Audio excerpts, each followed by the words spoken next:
Salut à tous et bienvenue dans cette nouvelle vidéo. Aujourd'hui, on va apprendre à découper des pizzas pour découvrir les nombres décimaux.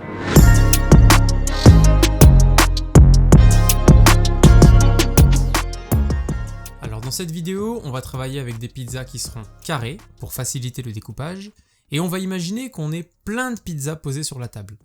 Ici, Weshden va manger non pas une pizza ni deux pizzas, mais 3 pizzas. Et Weshden ne va pas s'arrêter ici. Elle a encore un tout petit peu faim et elle voit qu'elle pourrait pas manger une 4e pizza entière.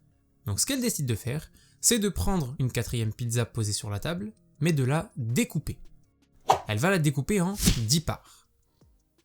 Alors bien sûr, la pizza est parfaitement découpée, les 10 parts sont identiques, on a bien 10 parts égales. Et ce morceau de pizza, comme tous les autres, s'appelle un 10e de pizza. Et cette quantité, sous forme de fraction, ça s'écrit 1 sur 10. Et Weshden ne va pas manger un morceau, ni 2 morceaux, ni 3 morceaux, mais 4 morceaux de ce type. On dit qu'elle a mangé 4 dixièmes de pizza. Malheureusement, Weshden a encore un tout petit peu faim, et manger un autre 10e de pizza, ça lui paraît un peu trop gros. Alors ce qu'elle va faire, c'est prendre une nouvelle pizza sur la table, et la découper en 10 suivant la longueur, et en 10 suivant la largeur. On obtient donc cette pizza qui est coupée en 100, car on en a 10 x 10, et chaque petit carré s'appelle un centième de pizza. Donc chaque morceau correspond à la fraction 1 sur 100. Et ici, Weshden ne décide pas de manger 1, 2, 3, mais 6 petits morceaux de ce type. On dit qu'elle a mangé 6 centièmes de pizza. En résumé, elle a mangé 3 pizzas entières, 4 dixièmes de pizza et 6 centièmes de pizza. Donc si on écrit le nombre qui correspond à cette quantité, on écrit 3 plus 4 fois 1 dixième plus 6 fois 1 centième. Et ce nombre-là, en fait, on peut l'écrire beaucoup plus facilement, 3,46.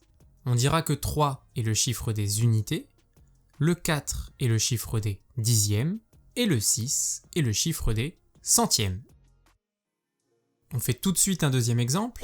Ici, on va essayer de deviner le nombre qui se cache derrière ce schéma. Les pizzas entières, on en a 2. Les dixièmes, on en a 3. Et les centièmes, on en a 7.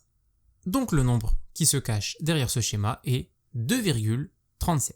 Alors ici, on utilise depuis tout à l'heure des nombres à virgule, c'est parce qu'on ne désigne pas des quantités entières, mais des morceaux de quantité. Vous voyez que les pizzas ont été découpées, donc on ne travaille plus avec des nombres entiers comme 1, 2, 3, 4, 5, etc. On est obligé de travailler avec des nombres à virgule. Alors des nombres à virgule comme cela s'appellent des nombres décimaux. Alors des nombres décimaux, on en a une infinité. On peut citer quelques exemples comme 10,45, comme 4,8 ou encore 6,1245. Alors ce travail de découpage, on aurait pu le faire avec une demi-droite graduée. C'est la même chose, c'est juste une autre représentation. Tout à l'heure, Weshden avait découpé la pizza en 10 parts égales. Ici, on va faire la même chose, on va découper l'unité en 10 parts égales. Ici, 1 dixième correspond à 0,1, 2 dixièmes correspond à 0,2, 3 dixièmes correspondent à 0,3, la moitié 5 dixièmes correspond à 0,5, etc., etc. En résumé, à chaque fois que Weshden avance d'une graduation, ça symbolise le fait qu'elle ait mangé une part de pizza supplémentaire.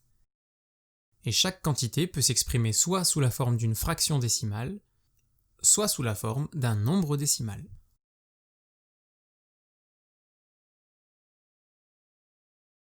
Enfin, si on veut comparer deux quantités, par exemple 0,5 et 0,8, on sait tous que 0,8 est plus grand que 0,5. Donc si on laissait le choix à Weshden, elle va préférer manger 8 dixièmes plutôt que 5 dixièmes. Donc si on lui laissait le choix, elle ouvrirait les bras vers le plus grand. Et c'est grâce à ce symbole qu'on peut comparer deux quantités. Un autre exemple, entre 0,2 et 0,6, le plus grand est 0,6, donc on ouvre les bras vers le plus grand. Voilà, c'est la fin de cette vidéo, je vous remercie et je vous dis à bientôt.